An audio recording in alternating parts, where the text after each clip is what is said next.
Welcome to Dana's. This is our 7th meeting of the semester. Today we're going to cover laws about disability. Thank you for joining us today. Next slide. So our agenda for today, we're going to go over some announcements, and then we're going to watch a preface and opening to this topic by our president, William Wyatt. Unfortunately, he can't make it today. He's got other important commitments, so he kindly made a recording of his thoughts beforehand, and we embedded it in the slide. Afterwards, we will overview the laws related to disability by subject. Then we will cover where the law falls short. It will give a trigger warning for this because it involves discussions of death, discrimination, and hate crimes. Then we will have a bit of a conversation about where we go from here after learning these different things. And finally, we're going to wrap up the meeting with a discussion of our thoughts. So some announcements, and we'll go over the 3 that we have really quickly. And if you have any announcements to share, whether it be something you just wanted to share in general, or if there's something from a club you're in that's happening soon, feel free to do so. So first up, we have a party scheduled for the 17th of December. Let us know how you want to party by commenting on some of our more recent posts on our social media, or by commenting in the general chats of our Discord, or put it in the chat here if you want. The Environmental Studies Club is hosting a plant and clothing swap tomorrow from 12 p.m. to 1:30 p.m. It's basically where everyone puts out on a blanket plants, seeds, saplings, or clothes that they have that they want to give away, and people can exchange the plants and clothes that they have with each other. Lots of fun. And finally, enjoy the long weekend next week. If you guys have any announcements to share, now is the time.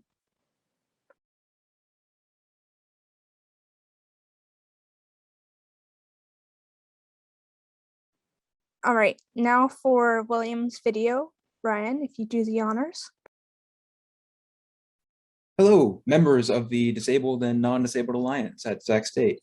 My name is William Wyatt, as you may know, and I'm currently president of the Disabled Non-Disabled Alliance. I'm also a philosophy major and president of the Guerrilla Philosophy Club here at Sacramento State, and those will be relevant details as we proceed forward, I promise.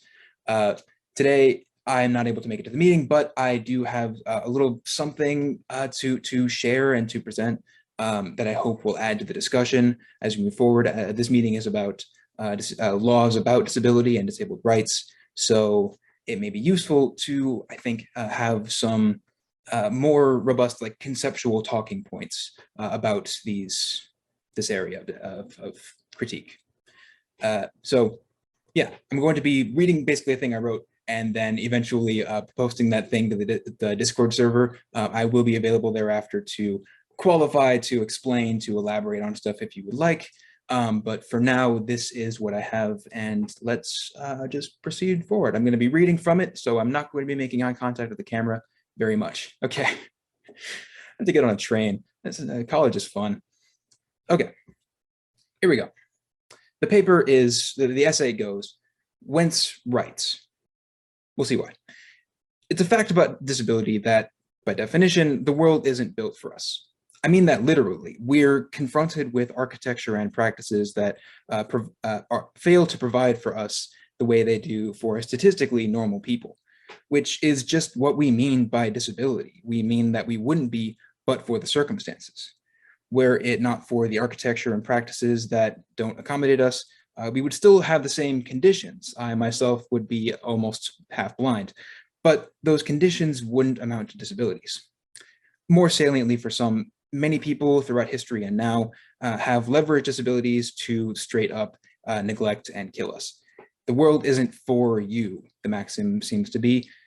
After centuries of that, this ableism is deeply interwoven with every level of our society, and that's ultimately why we're here, learning and trying to learn and eventually, hopefully, doing something about it. whatever you end up doing with your life, there will be this ableist society around you. And I certainly hope, though I can't demand, that you argue against it. When we confront arguments against the betterment of disabled people's place in the social order, a common refrain is to appeal to the law. Not for nothing, that's what this is eventually going to be about. But that doesn't necessarily work. We wouldn't expect to change the minds of bad faith actors and bigots anyway, but it should worry us, I think, if we don't have a good argument. And the law on its own makes for a bad argument. We might argue by appealing to civil rights, civil liberties, places of public accommodation, equal protection under the law, and protected classes. But these are legal constructs, not ideas from ethics. That doesn't mean they're wrong to reference, but it means they're not enough on their own. Ultimately, you'd be appealing to the United States Constitution and the legislative branch and the judicial branch that are spawned thereby. And the United States Constitution, as this source of ultimate appeal, initially contained such legal mistakes, such ethical mistakes rather, as the 3/5 compromise. I want you to consider the same institution, the United States Supreme Court, operating with the same mandate to interpret the law and the same powers over public policy, gave us both Roe v. Wade, a landmark win for civil rights, I think we agree, and FCC versus Citizens United, which was, the freaking Citizens United ruling. Not the first, but one of the best in corruption legislation. Responsible people, reasonable people rather, can disagree about the proper way to write, enforce, and interpret laws. Also, everyone other than me is wrong, obviously, but it's not up for debate that the law is, above all, capricious. The connection between what's right and what's actually done is tenuous at best. So don't argue from the law, argue from ethics. I'm going to proceed with basically two ethical arguments for the rights of the disabled. I intentionally leave aside arguments for the neglect of the disabled that are based on factual misunderstandings, such as the pervading belief that being unable to speak, for instance, is tantamount to having a poor internal life and being a lesser human. I'm leaving those aside, but I want to make clear right here that those are abundant, even though they're outside my field of what we might charitably call expertise. I'm making also general affirmative anti-ableist arguments in such a way as I hope will apply as responses in specific ableist claims. I will leave it to you to make those case-specific arguments, given this framework or whatever other framework you think works. Okay, so first, the humanitarian consequentialist approach. And big letters at the top. The most straightforward way to argue for things like equal access in places of public accommodation, for example, is to say that, one, the disabled are people, and people need stuff in order to live and prosper. Two, not guaranteeing access to certain services and locations like public education and grocery stores can make it harder and sometimes impossible, depending on the circumstances, to get that stuff. Three, the whole point of public policy is to facilitate people living and prospering to the greatest extent possible. Therefore, public policy should guarantee equal access to places of public accommodation like public education and grocery stores. A similarly structured argument could be made for a number of different domains. The key premise is the one about public policy's purpose being to facilitate well-being, basically. A further point to make, because this approach places the emphasis on consequences of public policy rather than the specific shape that policy takes, is that the ends do justify the means. And here's how I qualify that.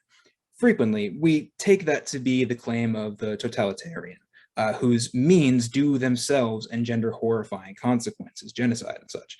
That's possible on an ends justify the means approach, but it's a contradiction on the parts of those using those means, because if you want to achieve good ends, achieving bad ends by those means would be obviously self-defeating.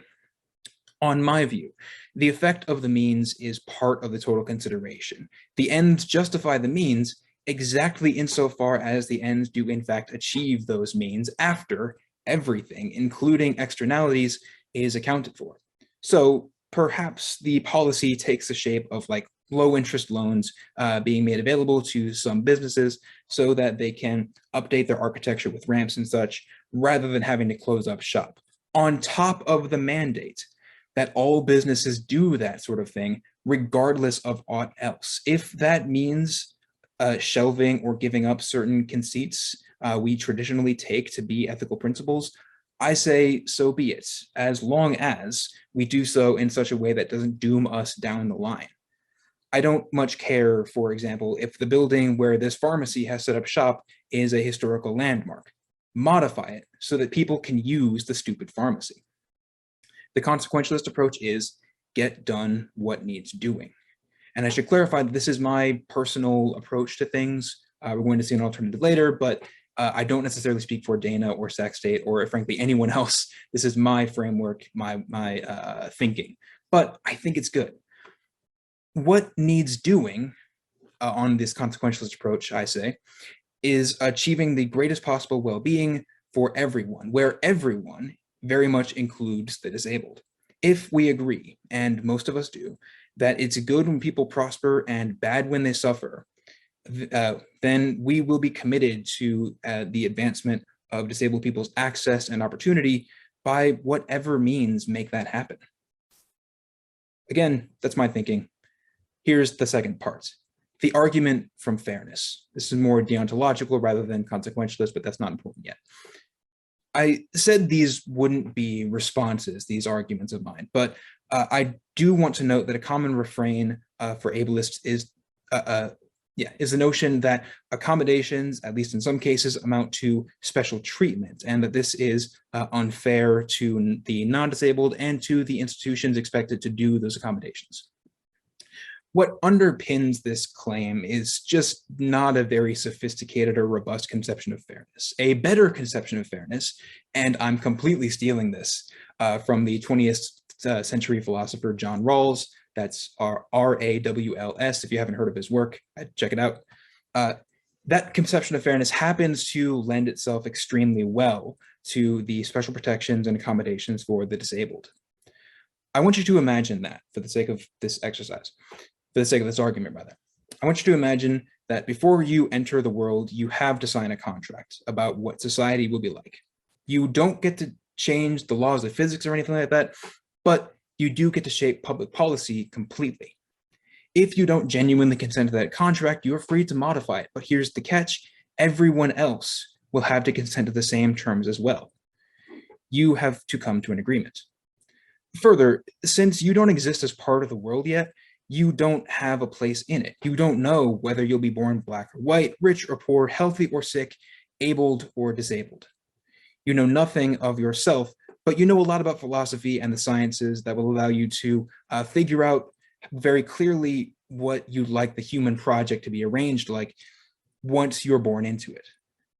So what kind of contract under those conditions would you write and sign? Remember, everyone else has to sign it too, the same contract, and you don't know what you'll be like. Taken together, these two factors mean it's impossible for you to gain an advantage over everyone else from this state.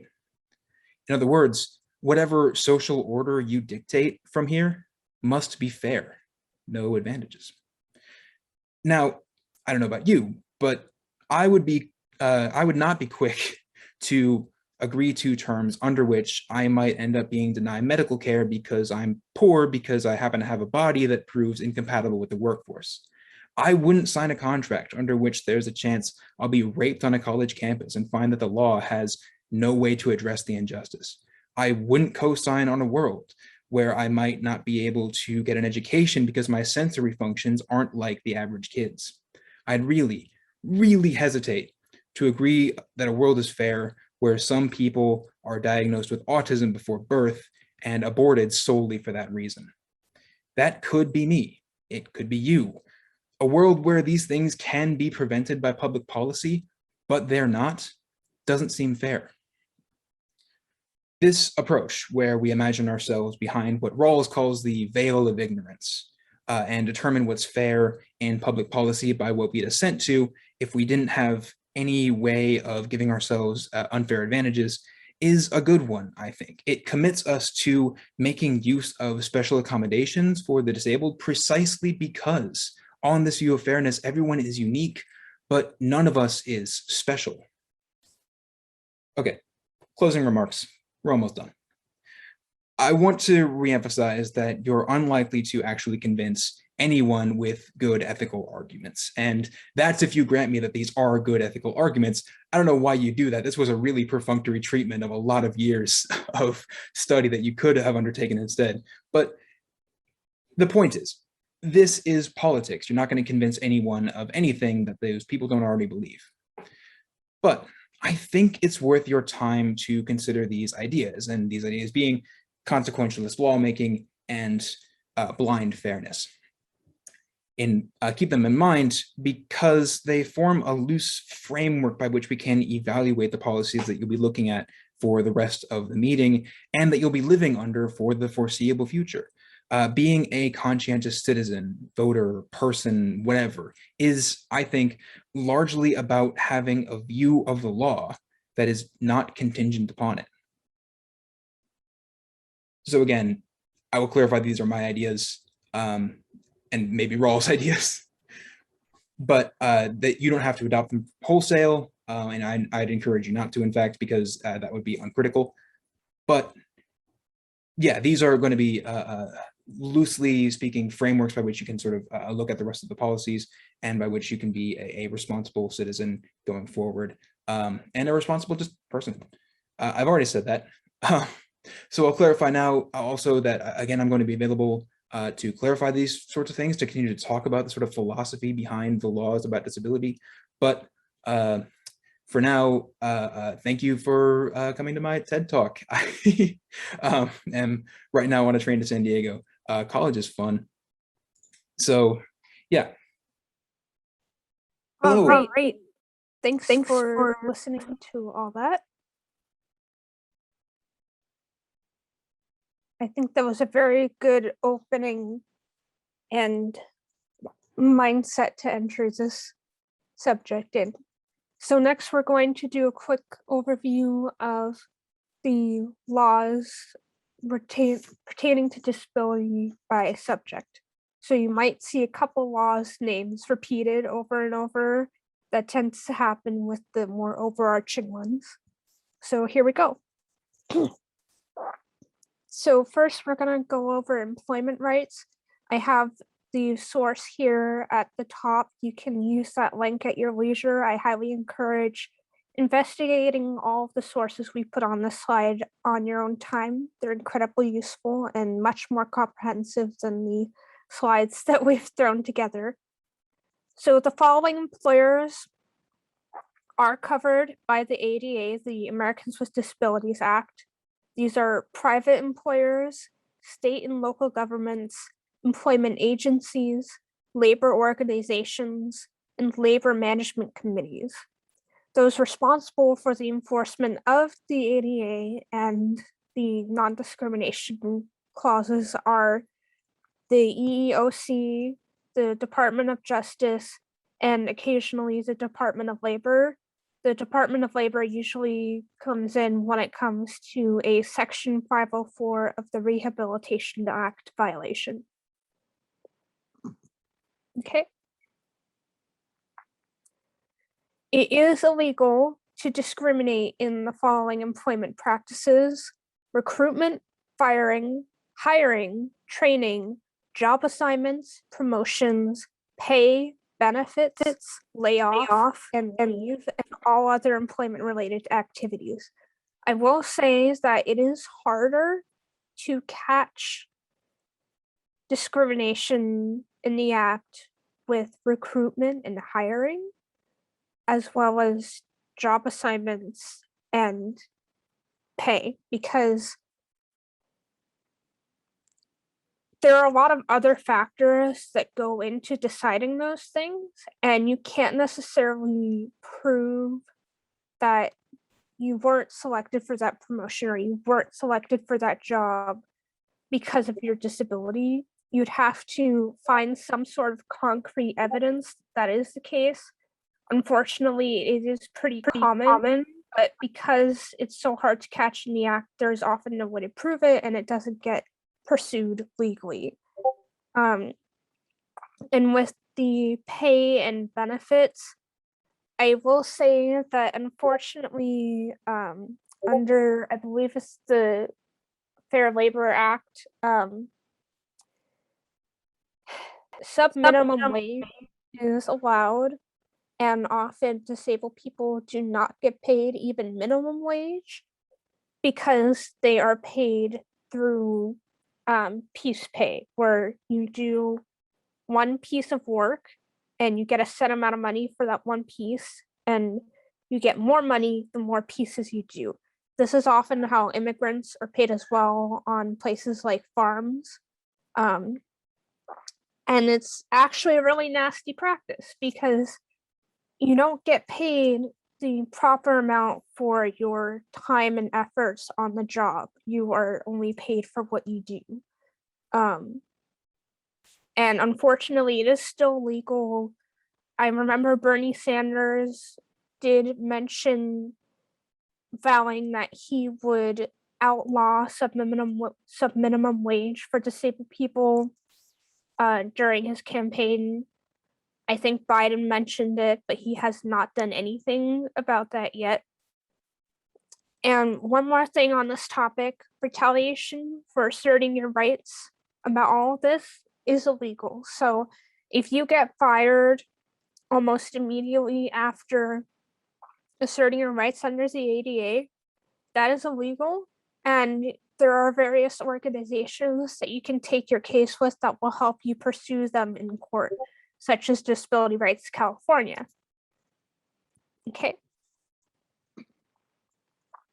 Part 3, the ADA also protects you if you are a victim of discrimination because of your family, business, social, or other relationship or association with an individual with a disability. So if you know someone who's disabled, you talk about them at work, whatever, and your boss decides that they don't like the fact that you are related to this person in any way whatsoever and they fire you for it, you're protected by the ADA. We're good. Employers may not ask if you are disabled nor the nature or severity of your disability, so that is a huge red flag if you get that in an interview. And if you do get that in an interview, you can say, is that what you meant? Because that question is not allowed.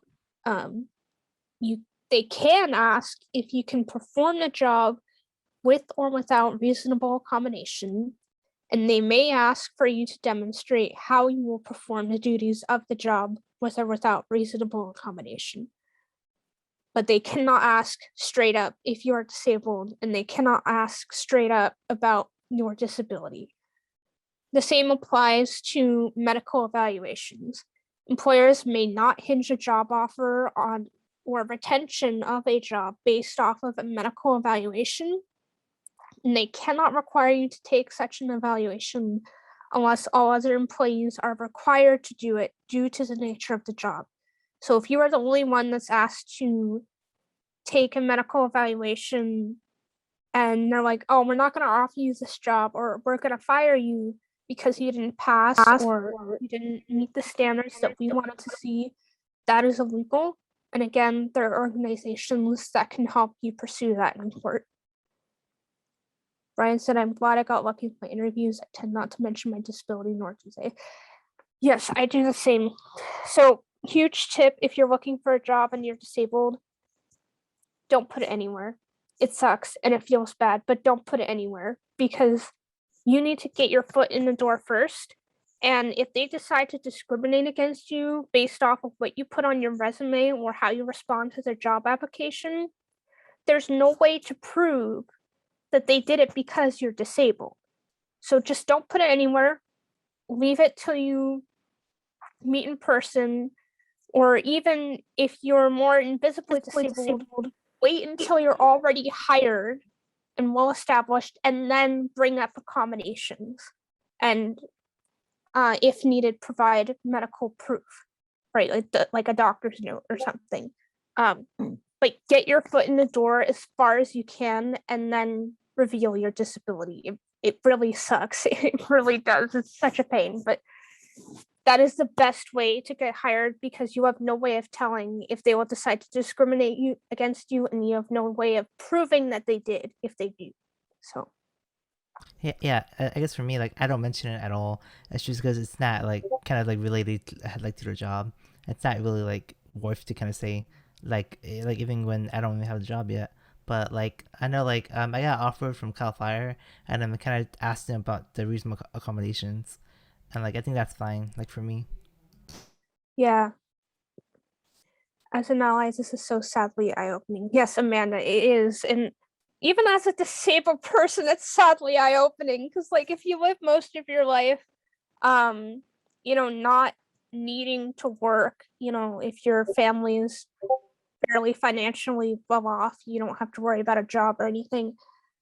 You can go through a lot of your life not knowing any of this, and then suddenly the more you look into it, the more you discover, the more soul crushing it is, because you're like, wow, this society really wants me dead. Yeah. But there are laws, and that's the good thing. There are laws that protect you, and while it's hard to actually utilize them and enforce them, they are there, and the wins, while few and far between, do exist. So next slide. Travel rights. This is Ryan, my did you slide. want to cover the public transportation one? No, I'll just cover both of them because why Okay. not? Yeah. Yeah. I guess for travel rights, I have some notes here. Yeah, the first one is airlines. So the Airline Carrier Access Act, the ACAA, makes it illegal for airlines to discriminate against passengers because of their disability, and the Department of Transportation is responsible for enforcing the ACAA, which applies to all flights to, from, or within the United States.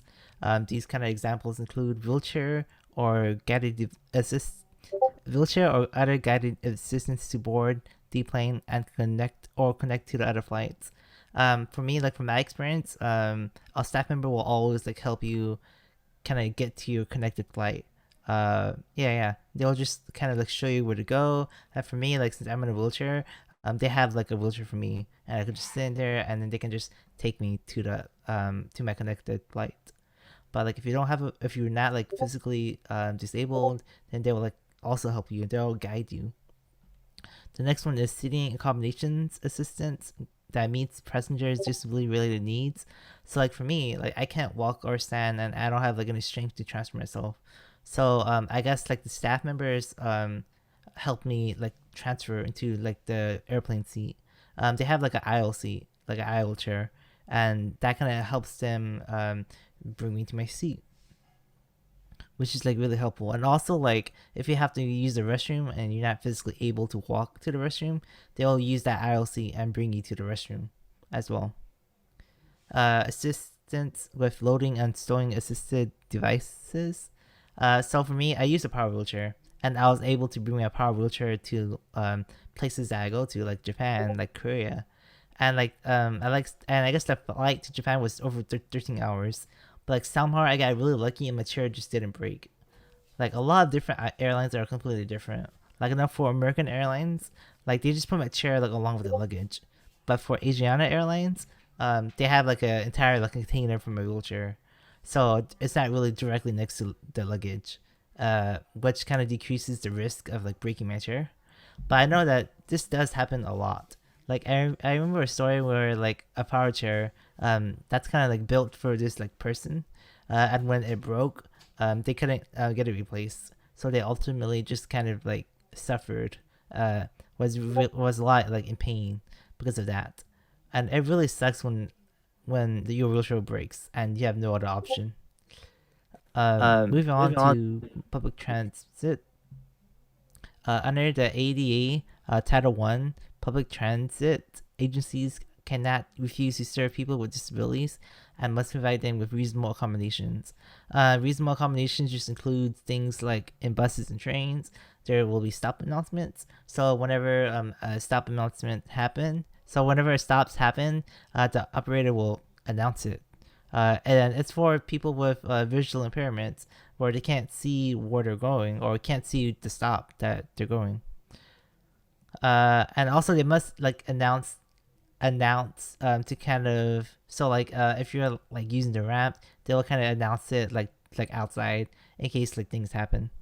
That leads to lifts and ramps. So vehicles like buses and like trains must have devices like a ramp or a lift to allow passengers with a wheelchair access to board a vehicle, and it must accommodate for at least 600 pounds, and must accommodate for a wheelchair measuring 30 inches by 48 inches. Passengers using wheelchairs, walkers, crutches, canes, braces, and yeah, like people with disabilities can use the steps if they need to. Yeah. I know like most like buses in like the United States have something like this, which is a good thing. It allows like people living with disabilities access to things like the hospital, like grocery stores, if they can't drive a car. Another example is handrails. So handrails must be inside of vehicles. So yeah, yeah, the handrail must be accessible for the entire process of boarding, which includes the passenger depositing their fare to the fare box. So it also includes the entrance, the exit, things like that, which is like totally helpful. And the next thing is paratransit. So if you're unable to use public transit because of your disability, then you have access to this. These factors include the ability to walk or wheel from the transit stop from your home, the ability to enter and exit the station, and ability to signal for stop, and ability to handle unexpected situations. And this is a really good option if you can't access public transit. Personally, for me, I never had like experience with paratransit, but I do have a lot of experience in public transit, and I'm a public transit person, so I do like accessible transportation. Like I have a story in mind right now, like in Japan. I told you I went to Japan, and I was really astonished, really surprised by how great the public transit system was, and it's just because it was really accessible. Like I guess like some like in regards to like the railing, I guess the trains, even if they don't have like ramps outside, they'll have like a staff member to kind of help you get inside. So they have like I guess like portable ramps where they will just place it down and you will just go in to the, I guess, into the train. And I have like a video of this that I can share with all of you like on Discord or like on, I guess, social media. That kind of shows you how like that kind of process works. So I'll be sure to kind of share that. But the process is really easy, and also like I guess like the staff member will place it down on that station, and then you go in and you go to the next station, and someone else waiting there will be there placing down the, I guess, the ramp. So I guess you wouldn't really have to worry, and they will also like help you kind of, I guess, like bring you to other stations. So if you have a transfer, they'll bring you to the next train and like that. And that's really helpful for me because I don't live in Tokyo, so that's really helpful because I don't know like what kind of trains to ride. So I might get confused, things like that. But yeah, that's it for travel rights. I do want to add, I've been taking Amtrak to get to Sacramento. It's a similar system. There are people on the train that will bring out the motor ramp and their weight limits and stuff. I don't like the ramps because they're like the little elevator ramps, and they tilt when there's weight on it. They kind of tilt a bit when you go up. It's terrifying. But anyway, not my point. My point being is that throughout all this research, I still don't understand why it's okay for Amtrak to have inaccessible train stations, because I tried to get rides from the Hayward station to Sacramento, but it wouldn't let me because the app said that the Hayward station is inaccessible. Why? Why is that a thing?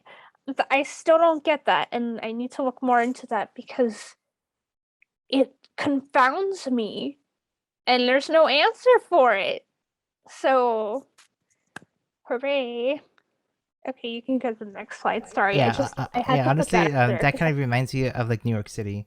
Like New York City, I guess the subways, most stations are like inaccessible. Even if they do have like elevators, most of the time it's broken. So that's like another accessibility issue because New York is like one of the biggest cities like in the United States. Like people with disabilities can't access the subway, but at the same yeah. time, it's just because of the history. Since like those stations are so old, they can't really like accommodate it. They can't really just build a ramp. Kind of like yeah, because it's like a long kind of process of that. But however, I know that their bus transit is really good. It's really accessible, but like the subway isn't. Yeah, and it's been 30 years. I think at this point, if anybody tries to grandfather in a building of any sort, if it's available to the public, I don't care how old it is.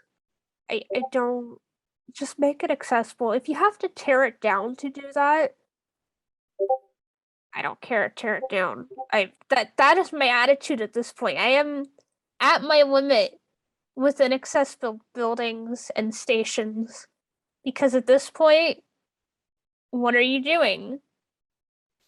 It's been 3 entire decades.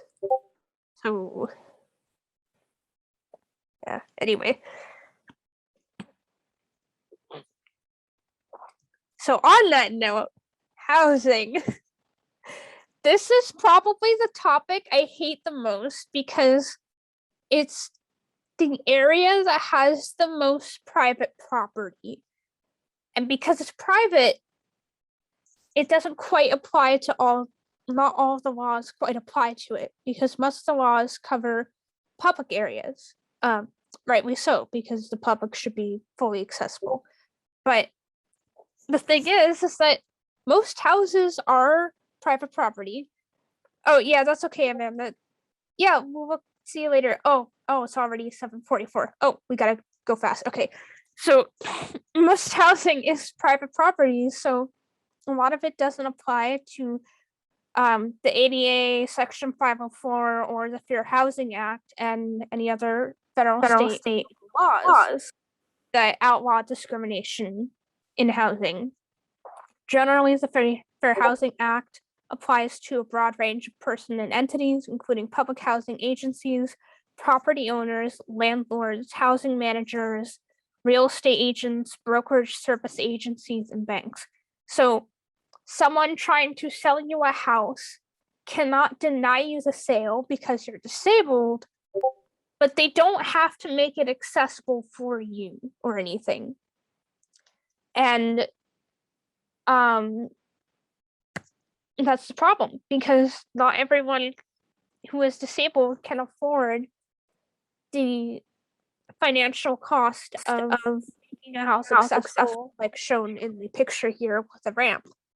I will note there are several programs that assist in making private housing and apartments accessible, and they are listed in the link in the source link there, but I don't personally know how long it takes to receive their assistance and how long it takes for those accommodations to be implemented. And I know several disabled people that have opted to buy land and build a house on it rather than remodel a house to fit their needs simply because remodeling would cost more than actually building a house. Okay.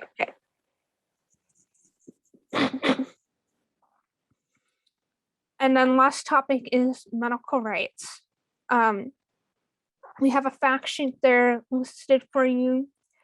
The ADA requires that healthcare entities provide full and equal access for people with disabilities.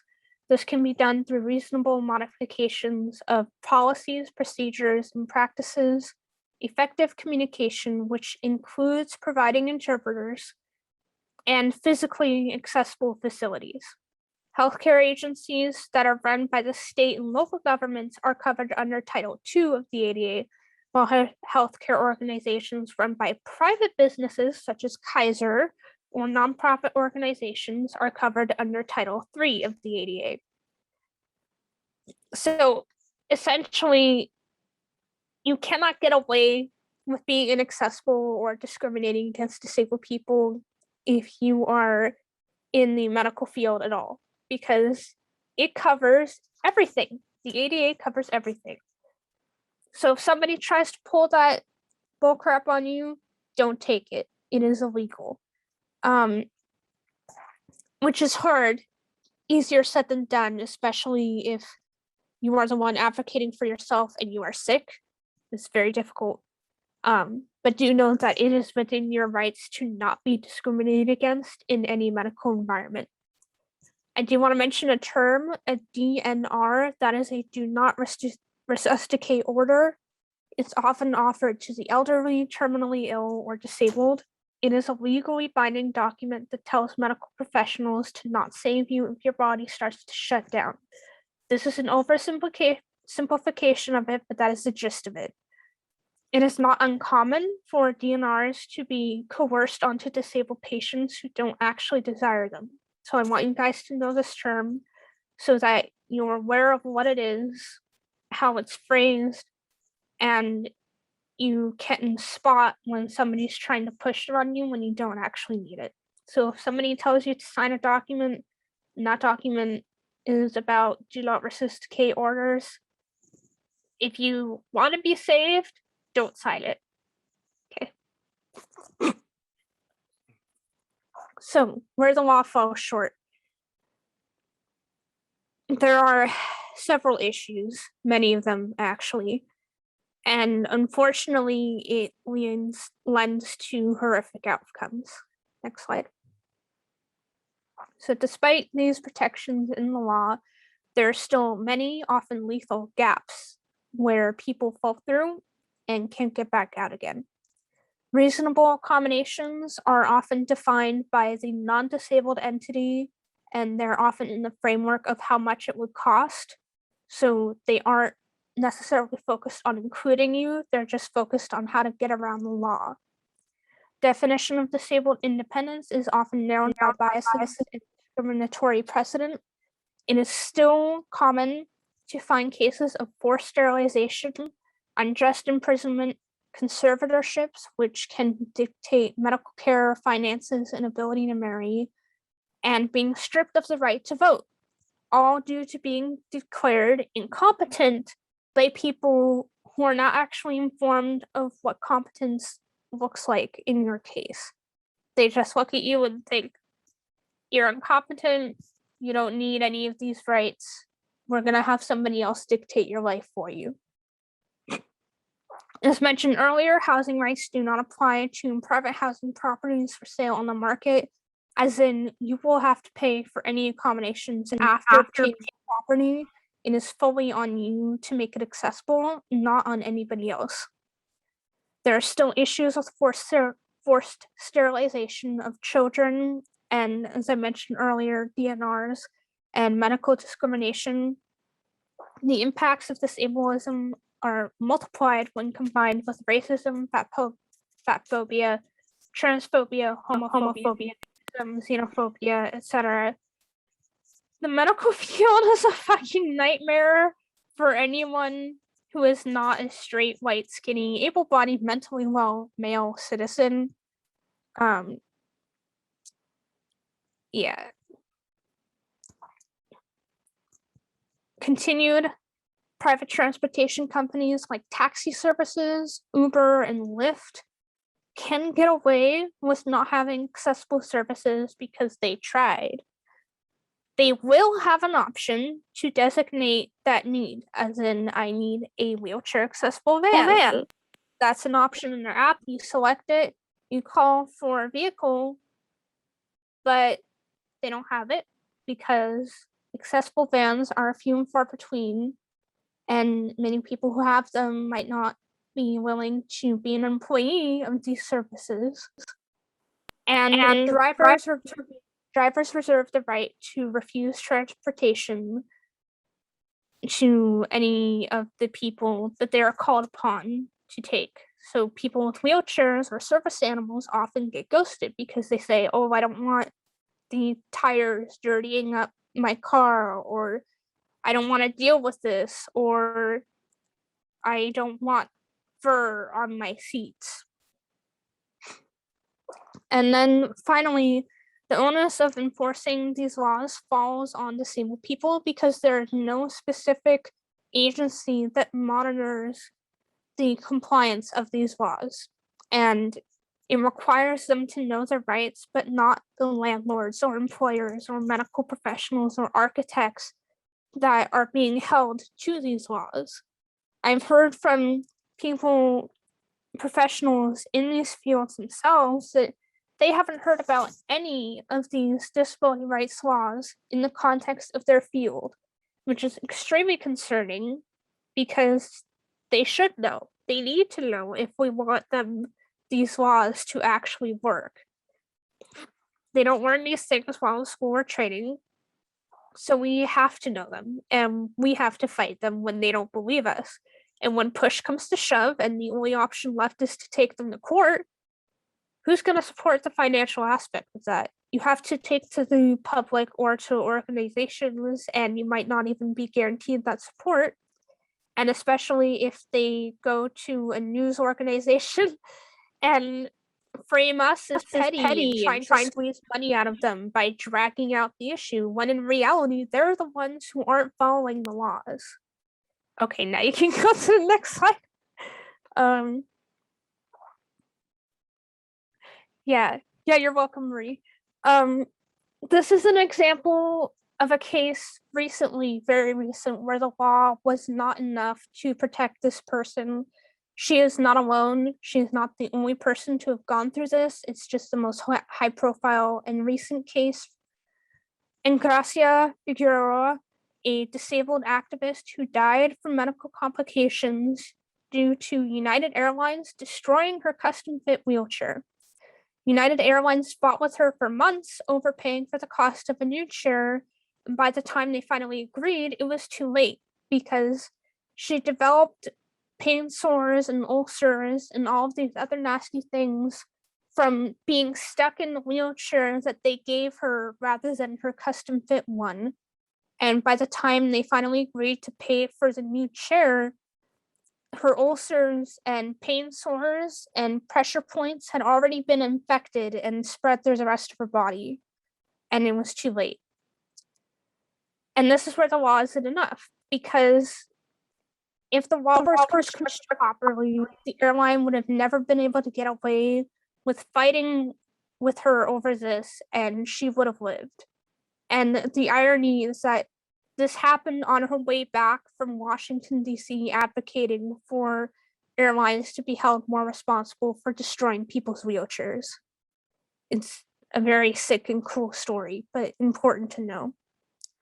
If you know of any other cases similar to this where the law did not protect the people it was supposed to be protecting, feel free to share in the chat. Otherwise, we're going to move on because it's getting late. So what went into these laws?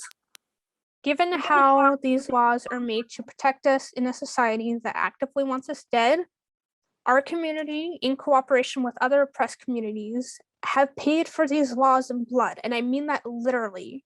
Many people have died or suffered fighting for these rights at the hands of hate crimes, discrimination, eugenics, and neglect.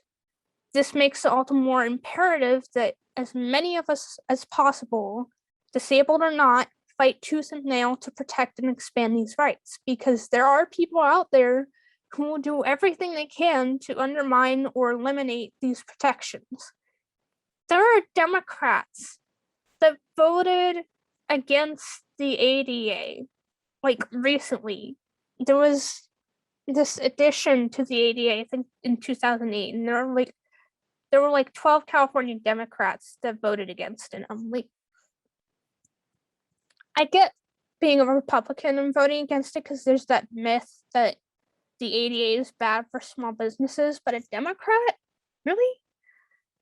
Anyway, And sometimes the people that hold opinions that undermine or seek to eliminate these protections, sometimes they seem well-meaning, but make no mistake, no matter what their intentions are, our safety and our rights will always be more important than their skewed idea of what they think is best for us. Okay? Nothing about us without us. On the next slide are some examples of mild mindsets and opinions that undermine our rights.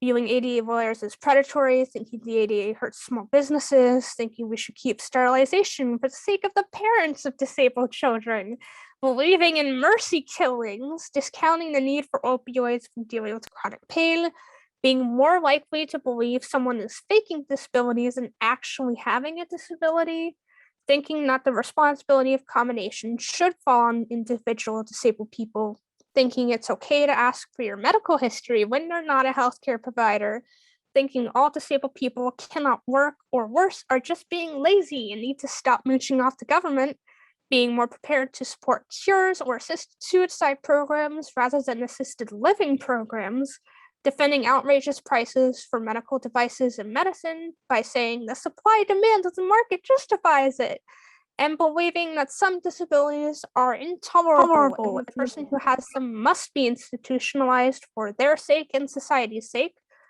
rather than supported and treated with compassion. So, where do we go from here? This is an open question. You can contribute to it if you want to, but in my opinion, very humble, I know, we should be fighting tooth and nail to protect our existing rights and expand the ones we have as much as possible. There are people, I've met people who have said that we have as much rights as we need. We don't need any more. Everything's fine now, but it's not fine. Everything is not fine now, and we do need more of our rights enshrined in the law and our existence protected. And there are so many areas we could work on that on. And I didn't even mention how it's illegal, not that it's illegal, but how we don't have marriage equality, because in many cases, if you're on benefits, you cannot get married and keep those benefits. So you have to choose money for medical care or being married to your partner. And that's just one area, right? And we've seen all the other areas that need to be worked on. Any other thoughts from you guys?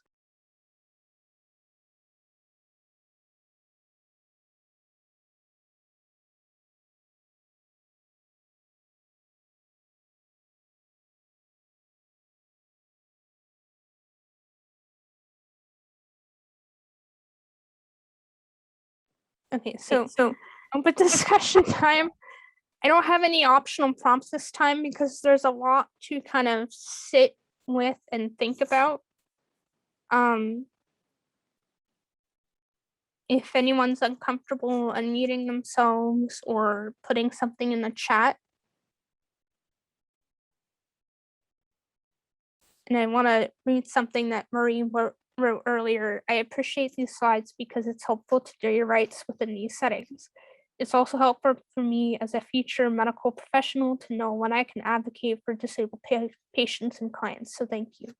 Yes, that is a huge thing. A lot of medical professionals aren't really aware of the unique struggles that disabled people face within their field, and they get under the radar because of that, or worse, the patients aren't believed when they tell the medical professionals about their struggles, and the medical professionals are just like, oh, you must be faking it, or this isn't real, it's all in your head, or you don't need treatment for this, etc.